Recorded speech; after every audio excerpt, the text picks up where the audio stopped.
Okay, now I want you to practice playing the game of 9-box. 9-box is basically meaning we're going to have a combination of different things going on. We're going to learn to have a combination of both how high or low are we hitting the golf ball and what direction are we curving it. Are we curving it from right to left or left to right?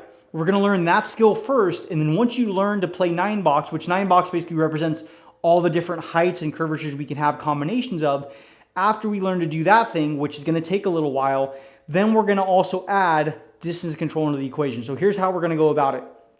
9-box, think of it this way. If you ever watched the old show, The Brady Bunch, if you haven't, you can just look up a picture or an image of it. But the Brady Bunch would have 9 characters, and they basically had one giant box like this, and inside of it, they would have 9 different boxes for each of their characters to be within. That's what we're going to practice. We're going to imagine a giant box, and inside of it, there's 9 different boxes. There's a top left, top middle, and top right. Middle left, middle right. Bottom left, bottom middle, bottom right. So 9 boxes inside of that one giant box. Now those boxes are going to represent the shot shapes we're trying to hit. The middle box, right dead smack in the middle, is going to be our normal height and our dead straight shot. The middle box up high is going to be a straight shot but hit high. The middle box in the bottom is going to be our straight shot hit low. So the upper box is high shots, the lower box is lower shots, and the middle column represents our straight shots. If this is the middle column, the boxes on the right side over here are going to represent our draws. We're trying to start the ball towards those right boxes and then curve them back into the middle. The middle boxes are medium height draw, the upper boxes are high draw, the lower box on the right is our low draw. And then the inverse is true on the left. The left box is over here, so left box is middle right, the left boxes over here are going to be our fades. Bottom box is the low fade, middle box on the left is our medium height fade, and the upper box over here on the left is our high fade in that direction. So that's going to be where we're trying to start the ball and always work it into the middle. Now that we understand the idea, now we have to go out there and practice it. The question then becomes, how do we do it? Well, remember, if we're going to hit draws, if we're going to aim at the right set of boxes over here, how do we hit draws? We get the club swinging more from in to out to the right, and we let the club release more over in this direction to hit more of a draw. From there, we're playing with our angle of attack as well. If we want the ball to go higher, we're hitting more of a picky shot where we're barely brushing the ground like this, and that's going to make the ball fly higher up. If we were trying to hit the bottom right box down here and try and hit the low draw, we're going to hit way more down on the ground and really punch down on the golf ball as we're hitting a draw swing, and that's going to make the ball come off low and also curve back to the target. If we're hitting a medium height draw, it's just our normal draw swing. There's no adjustment. If we're hitting the fades, same type of thing, just the opposite way. If we're hitting the high fade up here and working it back into the middle, again, for the fade, we're swinging from in front of us to the left, and we're holding the face open. And to hit it high, again, we're being very picky with our club off the ground. We're barely brushing it like this. We're not slamming down on the ground. If we brush the ground and we swing left and hold the face open, we'll hit the high fade. If we want the low fade, it's the same swing, but now we're crashing down the ground, and it's going to drive the ball into a lower fade. And our normal fade swing is going to be the medium heights. The straight shots are basically going to be our neutral swing. It's not trying to hit a hook or trying to hit a slice. It's our more neutral swing, and all we're trying to play with is our angle of attack.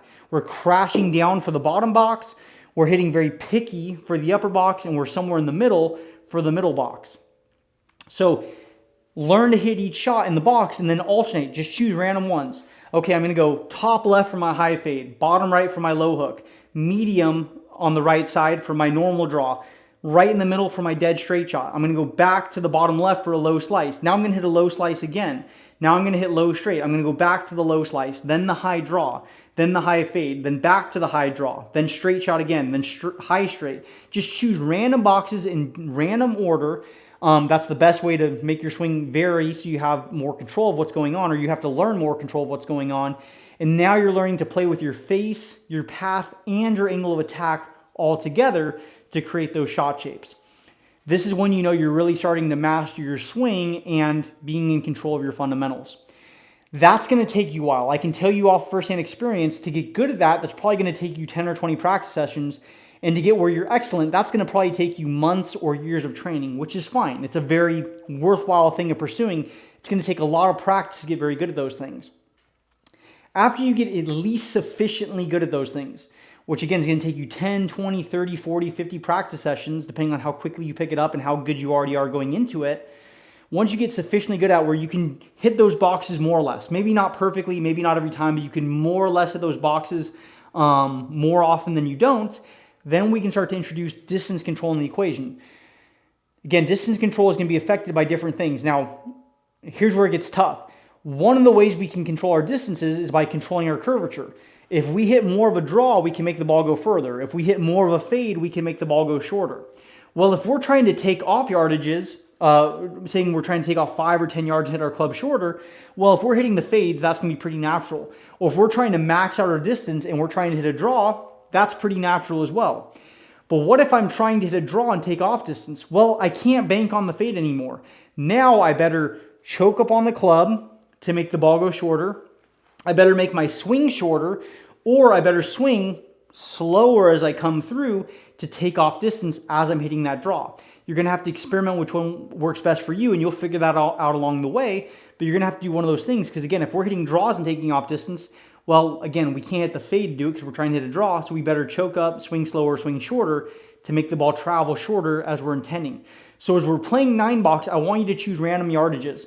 Let's say, for example, you hit your 6-iron 170 yards, which is a random example.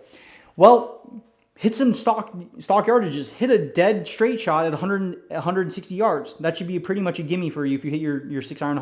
I can't remember what I said initially, but let's say you hit your 6-iron 160 yards. If you do, hit the straight shot, and that should be pretty much a gimme for you. Then from there, say, okay, I'm going to still hit the 160-yard shot, but let me see if I can hit the high fade. Well, if you can't hit your 6-iron 160 yards with the high fade, choose your 5-iron and make sure it travels 160 yards with the high fade. Or hit the high draw, which means you're probably going to have to hit a little bit softer because the ball is drawing, and hit that 6-iron 160 yards and learn to do it on both ends of the spectrum. Again, if you can't reach it with a particular shot shape, choose the next club to hit that yardage while hitting that box. That's going to force you to hit some shots harder. That's going to force you to hit some shots softer. It's going to make you change different clubs, and now you're building skills. That's how you want to go about it. Choose random yardages, whether it's 80 yards, 210 yards, 156 yards. Find the correct club for the shot you want to have, and then once you get good at it, again, play with different yardages, different combinations of high, low, draw, fade. And if you can learn to land the ball reasonably close to your target in terms of distance and left to right, now you're truly becoming a master of your fundamentals. And I guarantee you, if you get good at those skills, you will have the skills, at least in terms of striking the golf ball, to be a scratch golfer or even a plus golfer. And that's a good place to live. And the cool thing is, you really don't even need to work on your technique to get there. You just need to work on good fundamental training and playing games like this. And that's a huge skill to learn. So this is kind of capping off everything. This is kind of the crescendo to learning all your fundamentals. Because again, first we're learning low point, then we're learning angle of attack, and then we're learning to hook and slice the ball. And then we're learning distance control. And this is where we really put it all together, which means we have to master each of the individual skills if we're going to be good at this skill.